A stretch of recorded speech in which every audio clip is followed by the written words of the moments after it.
చదవడమంటే కేవలం అక్షరాల్ని అలా చూసుకుంటూ వెళ్ళిపోవటమేనా, లేక దానికి మించిన లోతైన అర్థమేదైనా ఉందా? ఈరోజు మనం 1952 నాటి ఒక అద్భుతమైన వ్యాసం ఆధారంగా అసలైన పఠనమంటే ఏంటి, చదివింది మనసులో శాశ్వతంగా ఎలా నిలుపుకోవాలి అనే రహస్యాన్ని తెలుసుకోబోతున్నాం. సరే, ఈ అన్వేషణలో మనం ఏం చూడబోతున్నామంటే, మొదటగా పరుగెత్తే మనసు గురించి, అంటే చదివేటప్పుడు మనసు ఎందుకు నిలకడగా ఉండదో చూద్దాం. ఆ తర్వాత మానసిక జీర్ణ కళ అంటే ఏంటో తెలుసుకుందాం. తర్వాత మనసును చురుగ్గా ఉంచే సాధనాలేంటి, అలా సంపాదించిన జ్ఞానాన్ని శాశ్వతంగా ఎలా గుర్తుంచుకోవాలి, చివరగా పఠనానికి ఉన్న ఆ 4 ముఖ్యమైన స్తంభాలేంటో చూద్దాం. మనలో చాలామందికి ఈ అనుభవం ఎదురయ్యి ఉంటుంది కదా. ఒక చాప్టర్ మొత్తం చదివేస్తాం, తీరా అయిపోయాక ఏం చదివామని వెనక్కి తిరిగి చూసుకుంటే దాదాపు ఏమీ గుర్తుండదు. ఈ సాధారణ నిరాశ నుంచే మన విశ్లేషణ మొదలవుతుంది. అసలు ఎందుకిలా జరుగుతుంది? సరే, మొదటి భాగానికి వద్దాం. ఈ పరుగెత్తే మనసు అంటే ఏంటి? అంటే వేగంగా చదవడం వల్ల వచ్చే సమస్య అన్నమాట. అసలా పాత ఆర్టికల్ ఈ సమస్యని ఎంత చక్కగా వర్ణించిందో చూద్దాం. ఇది వింటే మనలో చాలామందికి బాగా కనెక్ట్ అవుతుంది. ఆ ఆర్టికల్ ప్రకారం ఈ పరిస్థితిని మానసిక సోమరితనం అంటారట. అంటే ఒక పరుగెత్తే గుర్రంలా మన కళ్ళు పేజీల మీద వేగంగా వెళ్ళిపోతాయి, కాని మనస్సు మాత్రం అక్కడే ఉండదు. దానివల్ల జ్ఞానం కేవలం పైపైన అలా తాకి వెళ్ళిపోతుంది, లోపలికి ఇంకదు.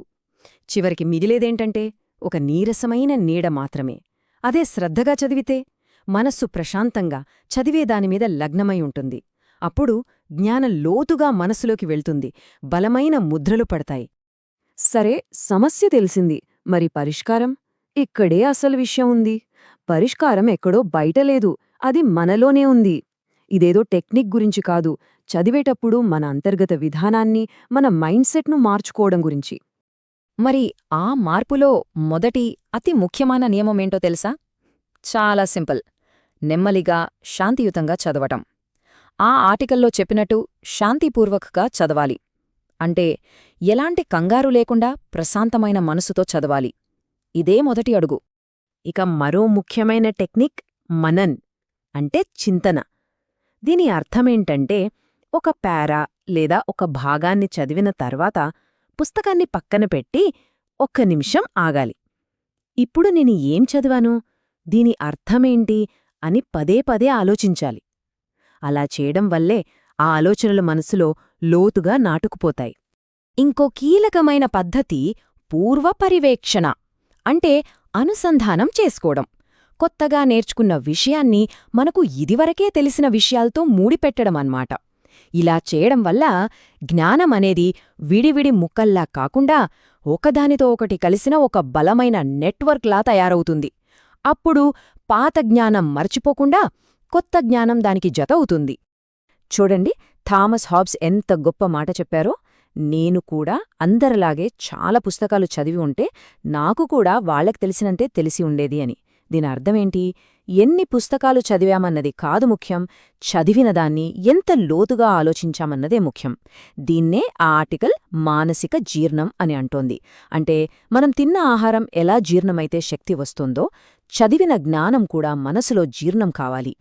ఈ ఆలోచనకు, ఈ అంతర్మథనానికి ఎంత విలువిచ్చేవారో చెప్పడానికి ఒక షాకింగ్ ఉదాహరణ ఉంది. క్రీస్తుకు 300 ఏళ్ల ముందు డెమాస్ అనే గ్రీకు తత్వవేత్త బయట విషయాలు చూస్తూ తన దృష్టి మరలకుండా కేవలం ఆలోచనల మీద, చింతన మీదే దృష్టి పెట్టడానికి కావాలనే తన కళ్లను పోగొట్టుకున్నాడట. చూడండి, బయటి చూపుకన్నా అంతర్గత దృష్టి ఎంత ముఖ్యమని ఆయన భావించారో. ఇలా నెమ్మదిగా చదవడం, మననం చెయ్యడం, ఇవన్నీ మనల్ని ధ్యానావస్థితికి తీసుకెళ్తాయి. అదే గాఢ ఏకాగ్రత. అంటే కళ్ళు పుస్తకం మీద ఉన్నప్పుడు మనస్సు కూడా పుస్తకం మీదే ఉంటుంది. అది అటూ ఇటూ పారిపోదు. భౌతిక కళ్లతో పాటు మన మనోనేత్రం కూడా చదివేదానిలో పూర్తిగా లీనమైపోతుంది. సరే, ఈ మానసిక పద్ధతులన్నీ బానే ఉన్నాయి, కాని వీటిని ఆచరణలో ఎలా పెట్టాలి? మనసు అటూ ఇటూ వెళ్లకుండా చదివే విషయం మీద లంగర్ వేసుంచడానికి కొన్ని ప్రాక్టికల్ టూల్స్ ఏంటో ఇప్పుడు చూద్దాం. మనసు అటూ ఇటూ తిరగకుండా ఉండాలంటే దానికొక పని పెట్టాలి. అంటే మనం శారీరకంగా కూడా చదవడంలో ఇన్వాల్వ్ అవ్వాలి. చాలా సింపుల్. చదివేటప్పుడు చేతిలో ఒక పెన్ లేదా పెన్సిల్ పట్టుకోండి.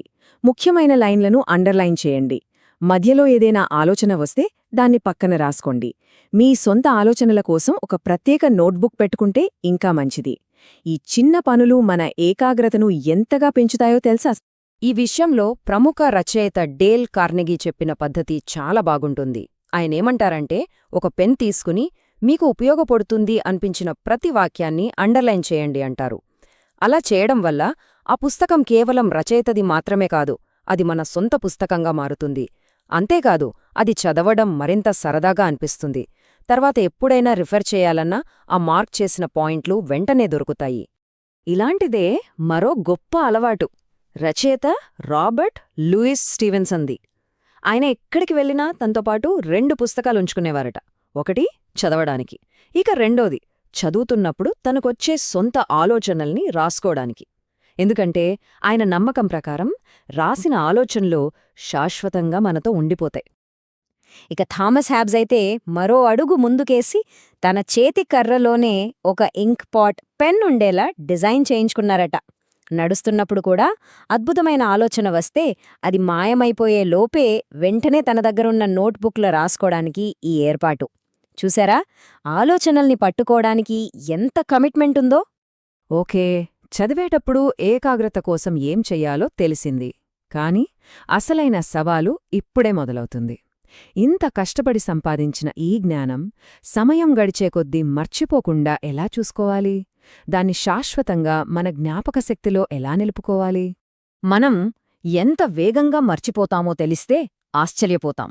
ఏదో ఒక పుస్తకాన్ని ఒక్కసారి పైపైన చదివేస్తే దానివల్ల శాశ్వత ప్రయోజనం ఏమీ ఉండదు. ఆహా, నేనీ పుస్తకం పూర్తి చేశాను అని అనుకోవడం ఒక భ్రమే. నిజమైన అవగాహనకు ఒక్కసారి చదవడం అస్సలు సరిపోదు. మరి ఏం చెయ్యాలి? దానికి ఒక సిస్టమ్ కావాలి. అదే రివిజన్. ప్రతిరోజు రాత్రి పడుకునే ముందు ఆ రోజు నేర్చుకున్న విషయాల గురించి ఒక్కసారి ఆలోచించాలి. వారానికి ఒక్కసారి గడిచిన 7 రోజుల్లో నేర్చుకున్న వాటిని సమీక్షించుకోవాలి.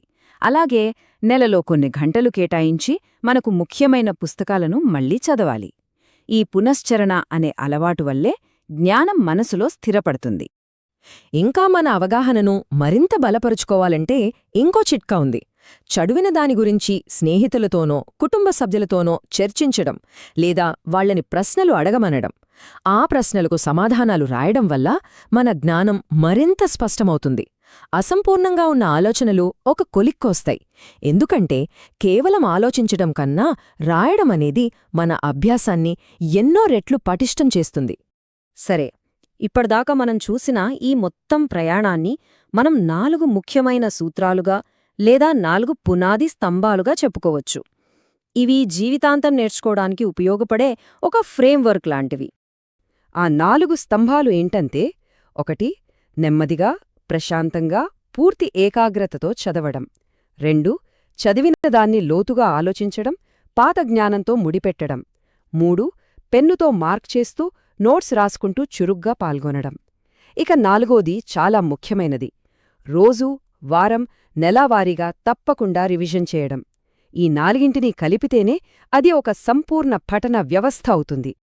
చూశారుగా, ఈ 4 స్తంభాలను మన పఠనంలో భాగం చేసుకుంటే చదవడమనేది కేవలం ఒక కాలక్షేపంలా కాకుండా జ్ఞానాన్ని నిర్మించే ఒక శక్తివంతమైన సాధనంగా మారుతుంది. ఇప్పుడు అసలైన ప్రశ్న మిగిలి ఉంది. ఇంత విలువైన ఈ పద్ధతిని ఉపయోగించి నిజంగా మనకు ముఖ్యమైన ఏ జ్ఞానాన్ని శాశ్వతంగా మనలో భాగం చేసుకోవాలి?